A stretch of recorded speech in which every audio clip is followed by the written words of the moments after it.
Hi, everyone. Welcome. We are live for our morning session.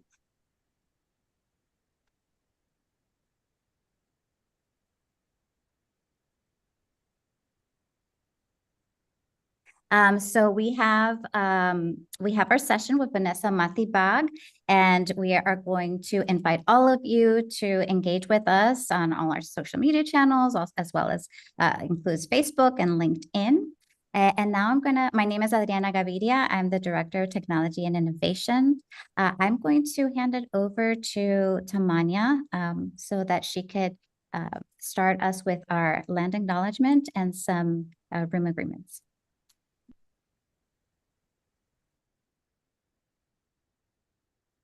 All right. Good morning, buenos dias, everyone. My name is Tanya M. Garza. I am the National Executive Director of Community and Justice Initiatives for PAAL. I include the two M's because it honors my mother, her maiden name, and also she wanted me to say it last night. One of my other middle names also honors a number of the matriarchs in our family. So that is why they're there. I'm going to be sharing a land acknowledgement and community agreements for the room. If I am missing anything, especially people who are in the room, please, we can discuss at the end. Everything is up for more clarity or for adding. This is in draft. So I'm coming to you from the land of the Lenni Lenape people, whose historical territory includes the spaces colonially known as Delaware, New Jersey, Pennsylvania, New York, Long Island, and the lower Hudson Valley. For more than 10,000 years, the Lenape people have been stewards of these lands, as well as the river of human beings and the Delaware River. Over the past 250 years, many of the Lenape people were forcibly removed from their ancestral lands and dispersed throughout the country, though some families remained. These families continue the traditions of their ancestors to this day. The violence that removed the Lenape people from the homeland is a powerful part of the history of Pennsylvania, and we acknowledge that in this moment we work and live on those very lands. This is the story of our entire country and across the globe. We encourage you to learn more about the lands where you live and work and the history of the people who lived there before colonization, many who still live there to this day, though they are often starved of the very resources they protected for so long, including access to housing, sustainable food practices, safety, clean water, and the land where they once lived with their families.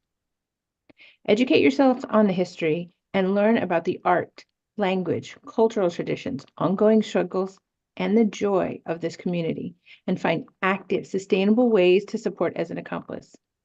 The Land Back movement, water protectors, creating safety for Indigenous women, girls, Two-Spirit, and LGBTQIA+ individuals, creating access to affordable food and water, voting rights, and hiring/uplifting Indigenous artists is a great place to start. This information was provided in part by www.lenape.nation-org. Excuse me. These are the community agreements. They were created by members of the executive leadership team, and as a united shared leadership team, we acknowledge and support these agreements. We will enter a space with respect, curiosity, and grace. We will care for ourselves and the community by protecting the intention and the agreements of this space. We will welcome all caregiving responsibilities in the background and foreground of any meetups, phone calls, or exchanges, and embrace your life and in our pursuit of productive and supportive practices. PAAL is an LGBTQIA+ affirming space. All language that includes but is not limited to mother, parent, dad, caregiver, etc. applies to any individual who identifies with that term.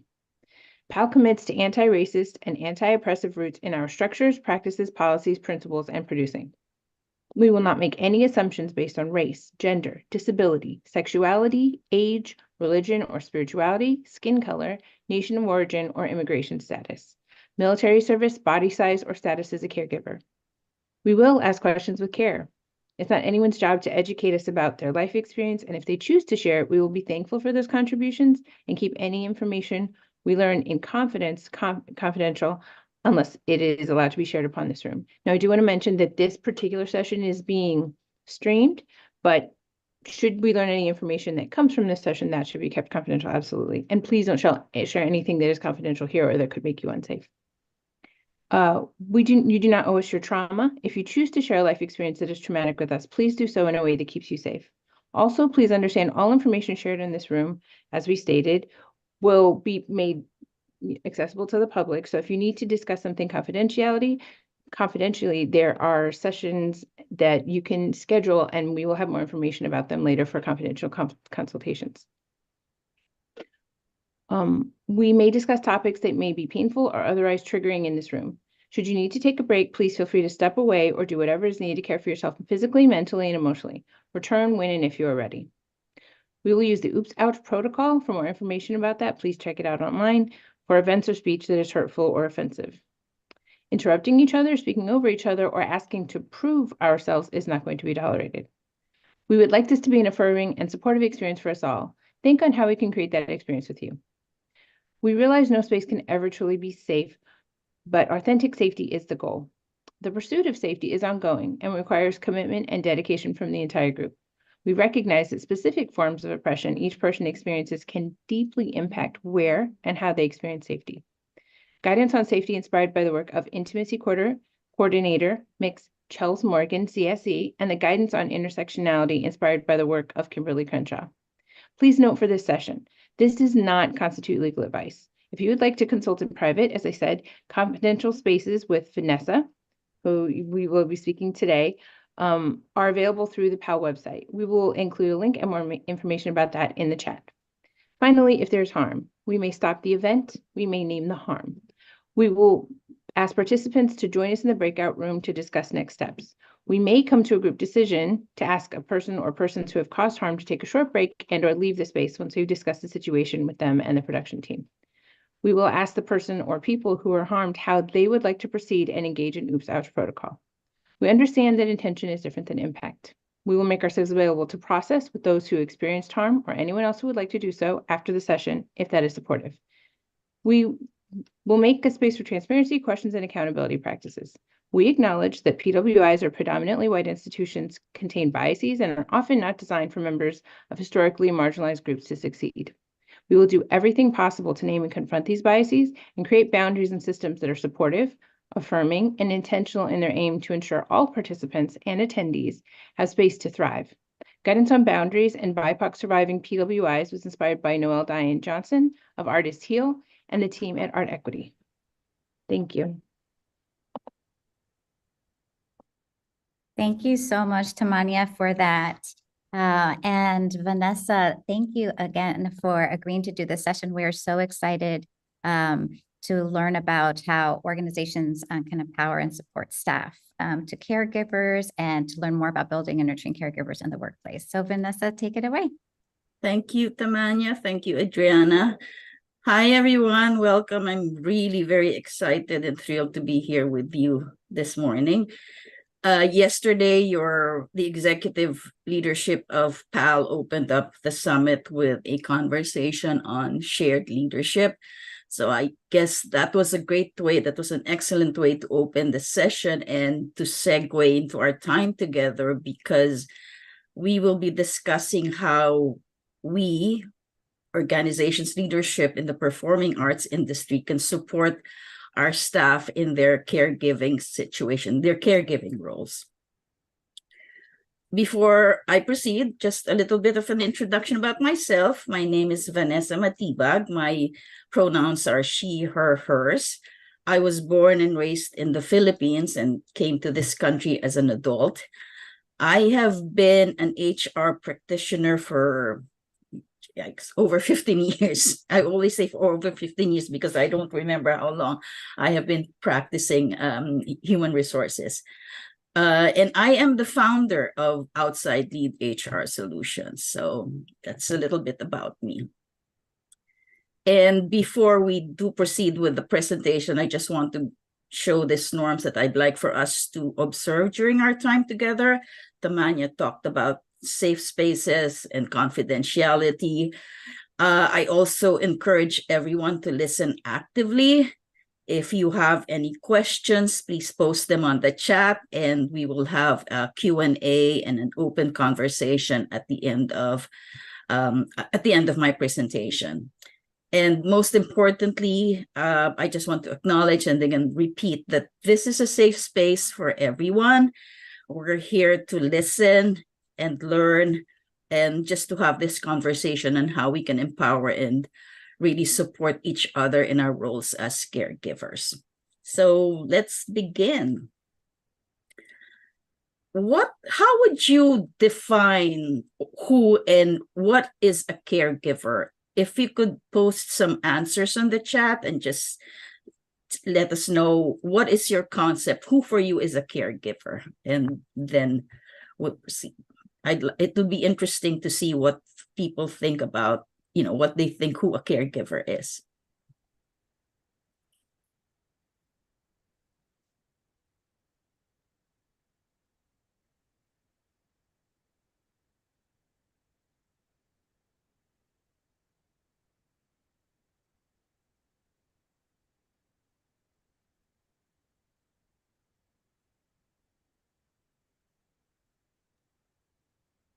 The Any chat is a thoughts? little, oh, here's, Yeah. they're coming into the chat. Yeah. I'm gonna go ahead and read them, from Yeah, Fly. great. One who takes responsibility for the care of another, and also someone who takes care of someone else. Yeah, those are, that's really a very great, those are excellent definitions of a caregiver. So in short, anyone and everyone during our lifetimes at one point or another, we were caregivers. So you're a parent with a child, you're an adult with elderly parents, you're a grandparent caring for your grandchildren, you're a friend caring for supporting a best friend in their needs. You can even be someone with a pet. You're a caregiver for your pet.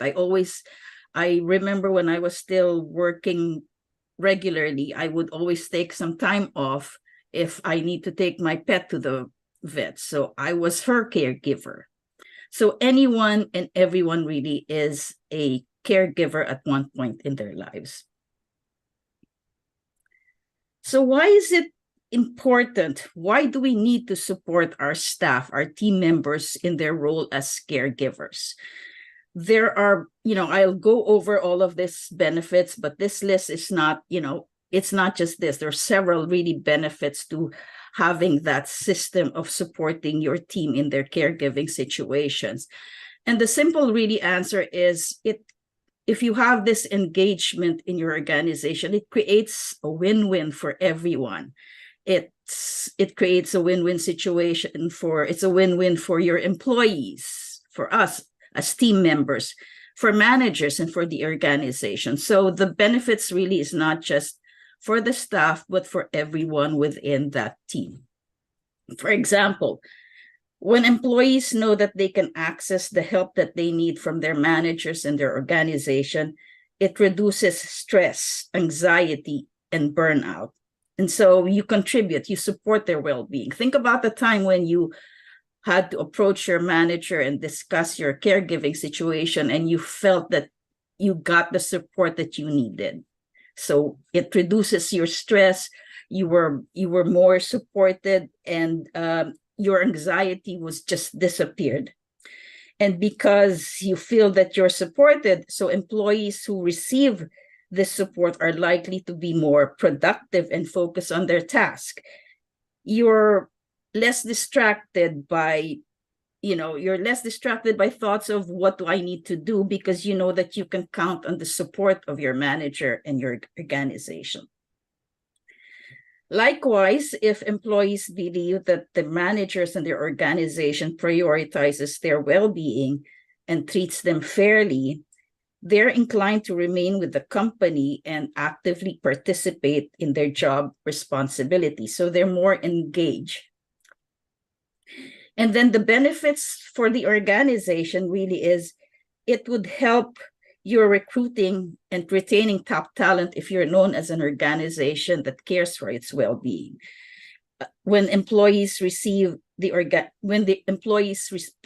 the organization cares about their well-being, they're more likely to stay with the company and be actively engaged in the work, as I mentioned earlier. So this, as an organization, this would minimize your hiring and training costs should you need, if someone leaves because they don't get that support from you and you have to hire a new person. So this would really be a cost saving for you. So it gives you that competitive advantage. Again, showing support for that people big. Yeah, exactly.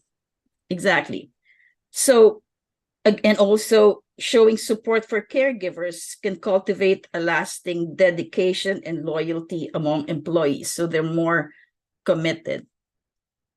Other benefits to the organization. So ensuring equity in staff programs help you comply with legal requirements. So in a lot of areas, in a lot of regions, there are statewide and federal regulations that you need to comply. And so this would avoid potential legal issues and discrimination claims you might encounter should you not have those compliance in place. An important benefit is promoting equity in staff support is in harmony with the ideals of social responsibility, and it showcases your organization's commitment, ethical commitment to your employees and the community. It espouses the core values that your organization have. And also, when support is provided equitably, it sends a clear message that the organization respects and enhances diversity. Staff from diverse backgrounds, they all feel like they're valued and supported.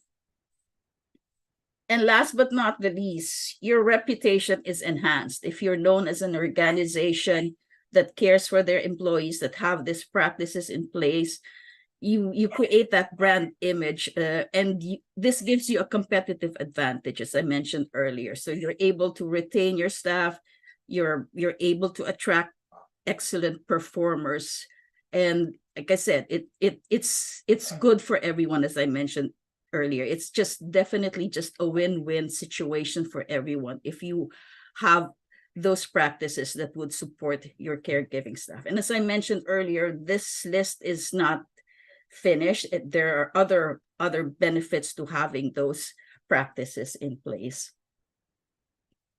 So where do you start? So if you're a manager or your organization, you're starting to think, okay, what do I need to do?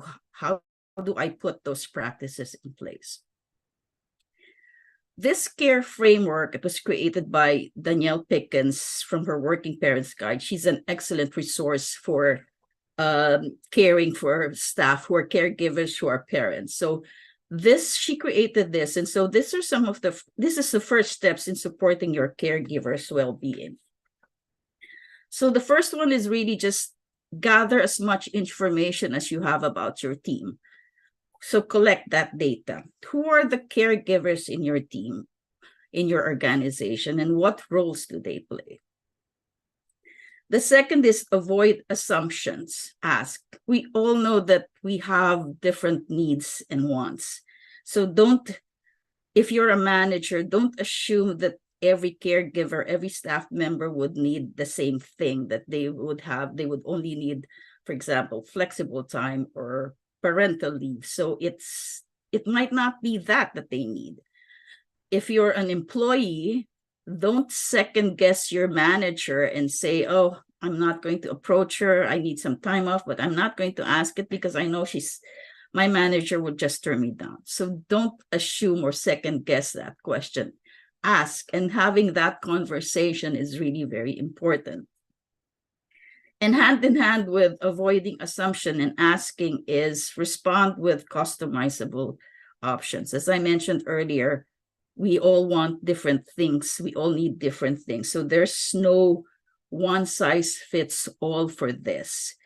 Customize your response to each of your individual's needs. That's why having that conversation is really very important. And then E is elevating equity. Equity ensures that everyone has equal access to opportunities, resources, support, etc. And as a manager and as an organization, you need to check for disparities in terms of race, gender, and workload.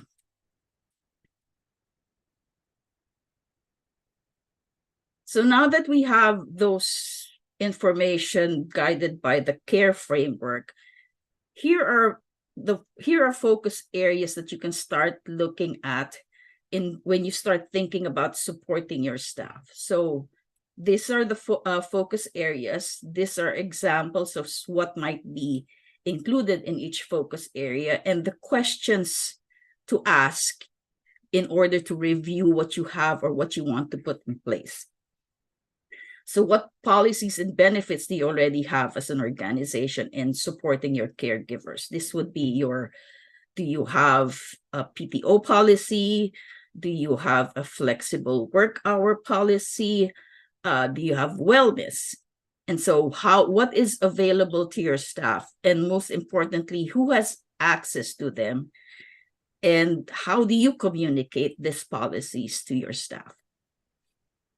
The second is your organizational culture. This would be the core values that you espouse. This would be your norms and behavior. This would be how you communicate to your staff, how this information flow. What do you value as an organization? If you value your team, you value their roles as caregivers, then you should definitely have that practice or, some steps in order to support them. Are your caregivers, are your staff comfortable in coming to their managers or even leadership in the organization to talk and discuss about their caregiving situation? So what is the culture that you want to have within the organization that is really supportive of your staff? And then, of course, as I mentioned, I've always mentioned about organization leadership. So what is the management and leadership of the organization like? What do your managers model to their staff? Are they leading by example? Are they trained to coach and to give feedback? Are they trained to be empathetic listeners? And then finally, the fourth focus area is the work itself. As I mentioned earlier, when you're gathering your data, what are the roles in your organization? Who are the members of your team? And so if, for example, if someone were to come to you, one of your team members would come to you and say, I need to go on a family leave or parental leave. And this person has a set of deliverables, responsibilities that they have within the organization, and they have to go on leave. So when you look at you have that discussion, you look at, okay, this individual is in charge of this and that. When this person goes on leave, what will you prioritize? What can you do differently? How can you parse out the sets of deliverables that you have equitably with the other members of the team so that they're also not burdened? Remember, elevating equity is really very important here. You're not just, when somebody leaves, you're not burdening the other person with all of the additional tasks, additional functions. Is there something that can be postponed at a later date? Another thing to example around the work itself would be your technology and resources. If your team member were to come to you and say, I need to be working from home for this period of time for various reasons, do you have the technology to support this person, this individual, when they're working from home? Are they able to connect properly? Do they have the technology? Do you have to be able to function properly in their roles in your organization? So look at these 4 key areas. These are really sort of as I mentioned earlier, the key focus areas to start improving and thinking about caregiver support. And this key focus, by the way, these key focus areas are also from the Working Parents Guide by Danielle Pickens. So I know this is maybe a lot to process at right now, but really, it's really it's, with all of these technical terms that I've just given out, really supporting caregivers in our team is crucial, not because we saw that it's good for business. It enhances your reputation as an organization. But really, it's not just about that. It's just really about the simplest thing is, and the most important thing is, it's about showing kindness and care for our staff and doing the right thing by them. And when we help our team members who take care of others, we end up with a team that is more dedicated. They're happier, they get things done. And then in the end, this is really great for everyone's bottom line. So really it's just an act of kindness to just really be supporting our team members. And that's the end of my presentation. Like I said, we are open for any questions, comments, feedback, any thoughts from folks. I had a comment that I put in there and I just wanted to read out too. I love that you keep mentioning policy. I feel like something we talk about a lot in PAAL is that informal understandings about caregiver support really encourages inequity. And you're talking about not just having the policy, but how is it communicated and how is it available to everyone? So I really want to like highlight that. I think that's so important. Yeah, just to build this on, again, policy, not just like, oh yeah, if you come in on Friday and then you don't have to come in on Monday, because that always, I think, leads to like misunderstandings. Exactly. And then other people, like you said, who don't feel like they can speak up or like, well, can I get that? Or is that just for that person? So yeah, so thank you for that. And once you have that policy, your policies are really just a framework. It's what you have. But the important thing is, as you said, Tamanya, is having that conversation. And how do you, and it's not just having a policy in place. How do you communicate? How does it flow within the organization? And so, which, like you said, you don't want any misunderstanding or even misrepresentation of policy. So you might interpret, we have a policy here about PTO time. This is how I understand it, but your understanding might not be what the organization is really trying to focus. So it's how you communicate. So it's not just really, so this is really just a collaboration. We talked about yesterday about collaboration as well. So this is just really a collaboration between HR, if you have an HR within your organization, the senior leadership, and especially the manager, the team managers, because especially if you don't have an HR person in place, your staff, even if you have an HR person in place, your staff the first person that the staff would be going to for some of their caregiving situations would be the manager.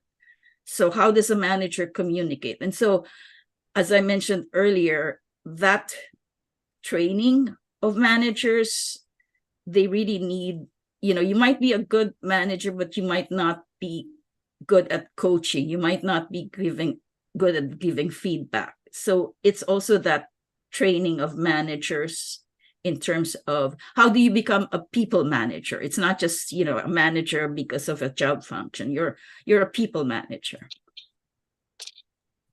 Thank you for that. And we have a couple more questions in the chat. So and one second, Tamanya. Oh, sure, so I just wanted to check and make sure that there weren't any questions in either our Facebook or LinkedIn, etc.